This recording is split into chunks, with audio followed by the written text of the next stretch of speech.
Bună ziua! Mă numesc Ovidiu și pe data de 24 noiembrie 2020 o mașină Dacia 1310 se apropia din față și fără să vadă bariera aceea a intrat în ea și mașina, lovind bariera, a sărit de la locul ei și m-a lovit în cap. Am intrat în comă, am stat în comă 1 an și o lună.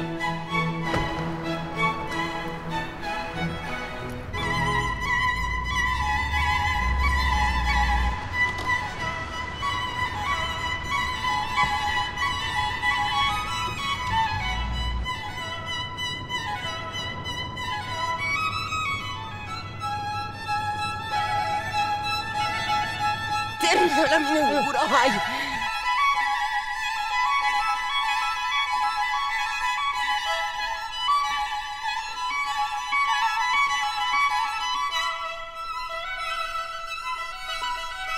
I am here with the Dr. Uwe Boll, and to all our haters, we tell them to fuck off. Yeah, fuck off. Just fuck off. Yeah, and haters. fuck you also. Yeah.